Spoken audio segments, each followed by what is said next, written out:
শুরুতেই যে খবরের দিকে নজর রাখবো, প্রতিহিংসার বদলে খারিজ মেডিকেল কাউন্সিলের। রাজ্য জুড়ে 44 চিকিৎসককে নিজের জায়গায় ফেরালো রাজ্য। 2022 সালে রাজনৈতিক কারণে শিক্ষক চিকিৎসক বদলি। এবার প্রতিহিংসার বদলি খারিজ মেডিকেল কাউন্সিলের। কি খবর পাওয়া যাচ্ছে জানবো, আমাদের সঙ্গে অভিজিৎ রয়েছেন প্রতিনিধি। অভিজিৎ। অরিন্দিতা, 2022 সালে রাজ্য মেডিকেল কাউন্সিলের ভোটে তৎকালীন যারা শাসক দল ছিলেন তাদের বিরোধী শিবিরে একজোট হয়ে ভোটে লড়েছিলেন চিকিৎসকরা।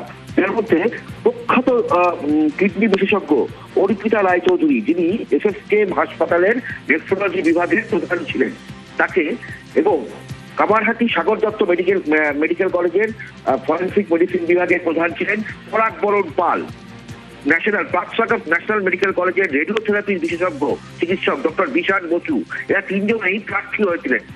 এরা ছাড়াও আরো বহু চিকিৎসককে তাদেরকে প্রতিহিংসামূলক বদলি করা হয়েছিল বিভিন্ন জায়গাতেই। যারা কলকাতায় ছিলেন তাদের কাউকে উত্তরবঙ্গ অথবা বাঁকুড়া, পুরুলিয়া এমন জায়গায় পাঠানো হয়েছিল। এমনও অভিযোগ উঠেছিল যে ডিপার্টমেন্ট নেই সেই ডিপার্টমেন্ট না থাকা অবস্থাতেও সেই মেডিকেল কলেজে বদলি করা হয়েছিল।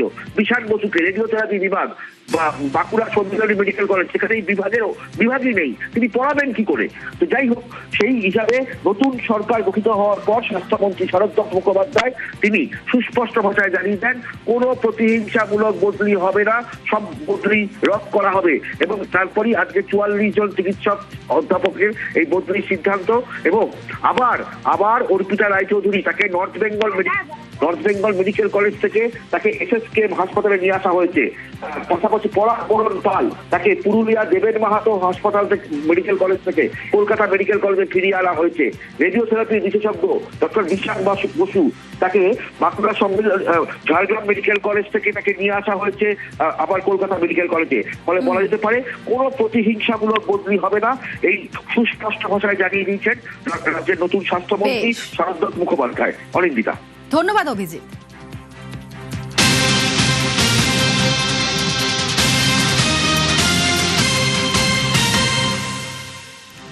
বারুইপুরে এনকাউন্টার স্পটে সিআইডি এবং ফরেনসিক স্পট থেকে নমুনা সংগ্রহ ফরেনসিক টিমের। আমরা দেখেছিলাম যে বারুইপুর ঘটনার অন্যতম অভিযুক্ত প্রভাস মণ্ডল, তার মৃত্যু হয়, পুলিশের এনকাউন্টারে মৃত্যু হয়েছিল তার, এবং সেই ঘটনার তদন্তে সিআইডি এবং ফরেনসিক স্পট থেকে নমুনা সংগ্রহ ফরেনসিক দলের।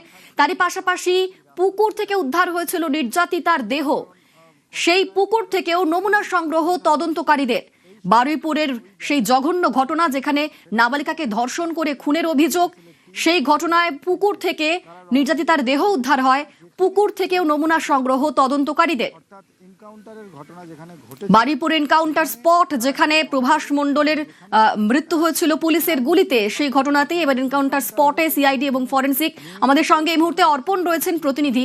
অর্পণ, তখন প্রায় বিকেল 5:30 নাগাদ সেই সময় পৌঁছে গিয়েছিলেন ফরেনসিক টিম এবং সিআইডি। এখন কি আপডেট পাচ্ছে, তাদের কি তদন্ত প্রক্রিয়া এই মুহূর্তে সম্পূর্ণ হয়েছে সেখানে? দেখো, যেখানে ঘটনাস্থল অর্থাৎ প্রভাস মণ্ডলকে নিয়ে যেখানে পুনর্নির্মাণে গিয়েছিল পুলিশ, এবং সেখানে গিয়ে পুলিশেরই এক অফিসারের সার্ভিস রিভলভার নিয়ে গুলি চালায় এবং নিজেদের আত্মরক্ষার্থে পুলিশ গুলি চালায়। সেই গুলিতে গুলি লাগার পর প্রভাস যে স্থানে পড়েছিল সেই জায়গাটা কর্ডন করে রেখেছিল পুলিশ। সেই স্থানে যায় সিআইডি এবং এফএসএল টিম। তুমি জানো যে এই এনকাউন্টারের ঘটনায় তদন্ত শুরু হয়েছে, কারণ তদন্ত এনকাউন্টারের যে এসওপি 16টি যে হাইকোর্টের যে এসওপি রয়েছে সেই নির্দেশ মানা হয়েছিল কিনা তার জন্য রাজ্য সরকার সিআইডিকে এই তদন্তভার দিয়েছে। তদন্তভার পাওয়ার পরই সিআইডির আধিকারিকরা প্রথমে বারুইপুর থানাতে আসে। সেখান থেকে তারা অফিসারের সঙ্গে কথা বলে, অফিসার ইনচার্জের সঙ্গে কথা বলার পর তাদেরকে তৎকালীন যিনি ওসি ছিলেন বা বারুইপুর থানার আইপি ছিলেন জয়ন্ত পোদ্দারের সঙ্গে নিয়ে তিনি এফএসএল এর টিম এবং সিআইডির সদস্যরা তারা রওনা দেন। এবং যেখানে এই ঘটনা ঘটেছে, যেখানে প্রভাস মণ্ডলকে গুলি করা হয়েছে, পুলিশের থেকে গুলি চালানোর পর তাকে দেহেতে দুটো ক্ষত পাওয়া গেছে, 2 রাউন্ড গুলি করা হয়েছে বলে পুলিশ সূত্র থেকে যেটা জানতে পারা গিয়েছে। সেই স্থানে গিয়ে মেটাল ডিটেক্টর দিয়ে এবং তুমি জানো যে অত্যাধুনিক যে মেশিন রয়েছে সেগুলো দিয়ে সেই পুরো জায়গা নমুনা সংগ্রহ করা হয়, লেজার প্রিন্টার দিয়ে পুরো জায়গার ম্যাপিং করা হয়। এছাড়াও যে জায়গাটা কর্ডন করে রাখা রয়েছে, পুলিশ কি সেই কর্ডন যে জায়গাটা করা হয়েছে সেটা কি নিয়ম মেনে করেছে সেটাও পরীক্ষা করা হয়, ফিতে দিয়ে মাপ করা হয়, এবং যেখান থেকে প্রভাস মণ্ডল ছুটে পালানোর চেষ্টা করেছিল সেই জায়গা থেকে তার দূরত্ব কত, সেই সমস্ত প্রক্রিয়া শেষে তারা এখন বারুইপুর থানাতে এসছেন এবং সেখানে এসে যিনি ভারপ্রাপ্ত আধিকারিক রয়েছেন তাদের সঙ্গে একপ্রস্ত বৈঠক থাকছেন সিআইডির আধিকারিকরা। বেশ, ধন্যবাদ অর্পণ। আর যে সময় ঘটনাস্থলে পৌঁছে গিয়েছিলেন সিআইডি এবং ফরেনসিক টিম, সেই সময়কার প্রতিবেদন দেখাবে অর্ণব। প্রতিবেদন দেখে নেব, অর্পণের প্রতিবেদন দেখে নেব। এই সেই ঘটনাস্থল যেখানে এনকাউন্টার হয়েছিল। প্রভাস মণ্ডলকে নিয়ে ঠিক এর পাশের যে পুকুর সেখানে আনা হয়েছিল।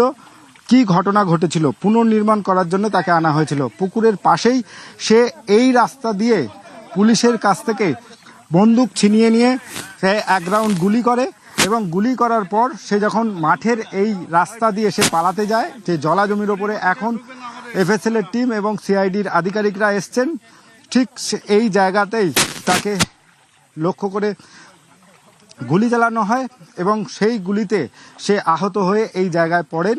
এবং যেখানে বর্তমানে সিআইডি এবং এফএসএল এর টিম তারা নমুনা সংগ্রহের কাজ শুরু করেছে, এই জায়গাতেই থেকেই আহত অবস্থায় তাকে তুলে নিয়ে যাওয়া হয় বারুইপুর মহকুমা হাসপাতালে এবং চিকিৎসকরা তাকে মৃত বলে ঘোষণা করে। এই ঘটনার তদন্তভার যায় সিআইডির কাছে এবং সিআইডি এবং আর তার সঙ্গে এফএসএল এর টিম তারা এই মুহূর্তে এসে সেই ঘটনাস্থলে নমুনা সংগ্রহ এবং তার সঙ্গে সিআইডির টিমেরা তাদের তদন্ত শুরু করলেন। ক্যামেরায় সুব্রতর সঙ্গে অর্পণ মণ্ডল, নিউজ 18 বাংলা, বারুইপুর। শনিবার ফের বারুইপুরে মুখ্যমন্ত্রী। নিহত নাবালিকার পরিবারের সঙ্গে দেখা করবেন তিনি। নিহত ইন্দ্রজিৎ মণ্ডলের বাবা মায়ের সঙ্গেও দেখা করবেন মুখ্যমন্ত্রী। সূর্যপুর আউটপোস্টের উদ্বোধন করবেন মুখ্যমন্ত্রী শুভেন্দু অধিকারী। গত মঙ্গলবারই বারুইপুরে গিয়েছিলেন মুখ্যমন্ত্রী। আজ সূর্যপুর আউটপোস্ট পরিদর্শনে যান আইজি প্রেসিডেন্সি রেঞ্জ।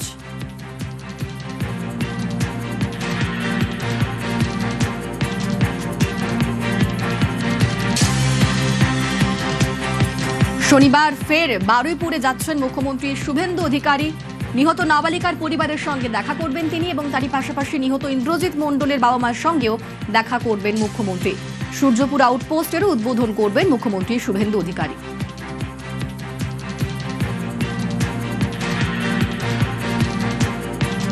টোটাল কাজকর্ম কতদূর হলো না হলো সেটা আমরা দেখতে এলাম।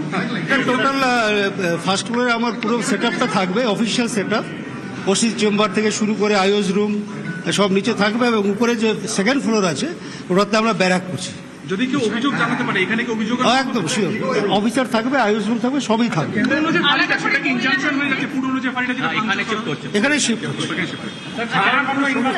নতুন নতুন করে এখানে ফাঁড়ি হচ্ছে, ভালো স্ট্যান্ড দিয়ে এখানে ফাঁড়ি করা হচ্ছে। সাফিসিয়েন্ট ফোর্স অফিসার, মহিলা ফোর্স সবই থাকবে। মহিলাদের জন্য আলাদা করে হেল্প ডেস্ক অবশ্যই।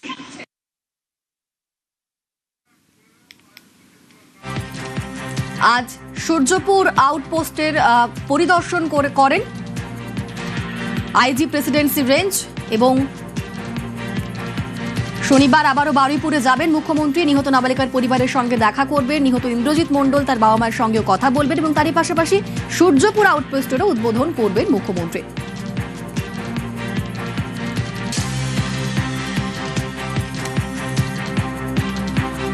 অপরাধ রুখতে জিরো টলারেন্স, পুলিশে 1% শিথিলতা থাকলেও কড়া পদক্ষেপ।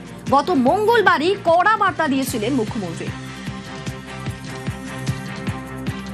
আমরা পুরো বিষয়টা দেখেছি। মিসিং ডায়েরি হয়েছে আগের দিন রাত্রিবেলা 11:50 PM তারপরে ক্রমান্বয়ে যে ঘটনাগুলো হয়েছে মিনিট টু মিনিট আমি প্রাইমারি অ্যানালাইসিস করেছি। সূর্যপুর থানার ক্যাম্প ইনচার্জ দিদেন IC Baruipur, SDPO Baruipur, additional SP Baruipur in presence of the DGP and SP ADG IG আমরা আমাদের পার্টও পুরো অ্যানালাইসিস করেছি।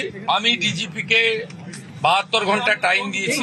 উনার যে অ্যাডমিনিস্ট্রেটিভ প্রসিডিওর রয়েছে, প্রসিডিওর অনুযায়ী একটা রিপোর্ট দেবেন। রিপোর্ট দেওয়ার পরে অ্যাডমিনিস্ট্রেটিভ পার্টে আমাদের যে অ্যাকশন নেওয়ার, আমাদের কোনো লোকের যদি কোনো টাইমের মধ্যে কোনো শিথিলতা থাকে 1%, সেক্ষেত্রেও স্ট্রং অ্যাকশন নেওয়া হবে। আমি পাওয়ারে আসার পরে বা মুখ্যমন্ত্রিত্ব দায়িত্বের পরে আরজি করের মামলায় 3 জন টপ আইপিএস অফিসারকে সাসপেন্ড করেছি। এক্ষেত্রে আমার মেসেজ খুব ক্লিয়ার আছে।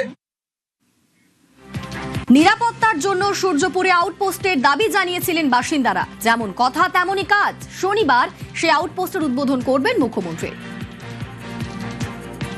সূর্যপুরে ভিকটিম ফ্যামিলি একটা আউটপোস্ট চেয়েছেন, আমরা আউটপোস্টও ডিজিপি এইচএস কে বলেছি করতে হবে। প্রয়োজন হলে রেন্টাল বাড়ি নিয়ে খনি চালু করতে হবে, এবং আমি যখন ভিকটিমদের সঙ্গে মিট করতে আসবো তখন আউটপোস্টের ইনোগ্রেশন হবে। আমরা এখানে অনেকগুলো ডিসিশন নিয়েছি, সেগুলো প্রপারলি আমরা দেখব।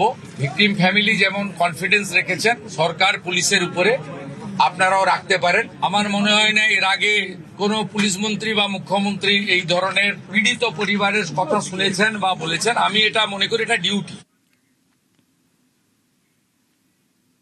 ইন্দ্রজিৎ মণ্ডলের বাড়িতে আইজি। বারুইপুরের সূর্যপুরে গণপিটুনিতে নিহত ইন্দ্রজিতের বাড়িতে আইজি প্রেসিডেন্সি রেঞ্জ।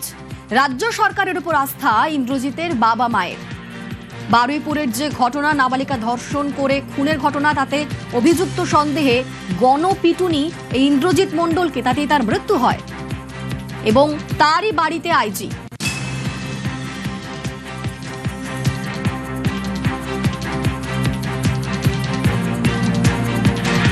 সরকারের উপর আমরা পুরো ভরসা করি। মুখ্যমন্ত্রী আসবে সেও শুনেছি, তার কাছে বলাও আছে, শুনেছি আমাদের আর্জি, তিনি বলে যাই ফটো দেবো। হ্যাঁ, ওই তো মানে সরকার করে দিচ্ছে, খাবার দাবার সব ভিডিও যা দেওয়া সব ওই করে দিচ্ছে, চাল ভিডিও যা যা যা কিছু সব কিছু তিনি সব আমার ঘরে ধরে না, আমার জিনিস দিয়েছে। আমার ঘরে বলেছে তোমার মাসে মাসে বাবা রেশন তো আমরা পাই, বলে তোমার স্পেশালিটি খাবার প্রত্যেক মাসে মাসে যাবে, তুমি দোকান খুলবে না আর কোনো কাজ করবে না, একদম কোনো কাজ করবে না। হ্যাঁ, সব করে দিচ্ছে, ওপরে তো হয়ে গেছে। আগামীকাল দুপুর 12টা নাগাদ ইন্দ্রজিৎ মণ্ডলের বাড়িতে আসছেন মুখ্যমন্ত্রী শুভেন্দু অধিকারী। তার আগে আইজি প্রেসিডেন্সি রেঞ্জ কঙ্কর প্রসাদ বারুই এবং বারুইপুর পুলিশ জেলার পুলিশ সুপার তিনি এলেন ইন্দ্রজিতের বাড়িতে। তার বাবা মায়ের সঙ্গে কথা বললেন, কোনো রকম কোনো অসুবিধা হচ্ছে কিনা সেটা দেখলেন। সরকারের পক্ষ থেকে বাড়ি সংস্কারের কাজ হচ্ছে সেটা খবর নিলেন, এবং সরকারের পক্ষ থেকে পুলিশের পক্ষ থেকে সিসি ক্যামেরা ইনস্টল করা হয়েছে, তার ফুটেজ তারা দেখলেন সিসি ক্যামেরা ঠিকঠাক চলছে কিনা, এবং জানিয়ে গেলেন আগামীকাল দুপুরে মাননীয় মুখ্যমন্ত্রী তিনি আসবেন এবং তাদের সঙ্গে কথা বলবেন, সে বিষয়টাও তিনি জানালেন। আর কোনো রকম অসুবিধা হচ্ছে কিনা তাও খতিয়ে দেখে গেলেন পুলিশের উচ্চপদস্থ আধিকারিকরা।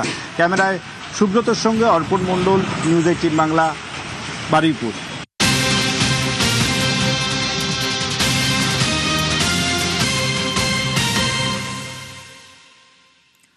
বারুইপুরে অশান্তি, গণপিটুনিতে গ্রেফতার বেড়ে 39। গণধর্ষণ খুনের অভিযোগে রবিবার তুলকালাম। অভিযুক্ত সন্দেহে গণপিটুনিতে নিহত ইন্দ্রজিৎ মণ্ডল। সিআরপিএফ এর ওপর হামলা, পুলিশের গাড়ি ভাঙচুর, রেললাইন তছনছ করার অভিযোগ। অশান্তি, গণপিটুনিতে আগেই গ্রেফতার 32। রাতভর তল্লাশি হয় আর তাতে আরও 7 জনকে গ্রেফতার। অশান্তি, গণপিটুনিতে গ্রেফতার বেড়ে 39।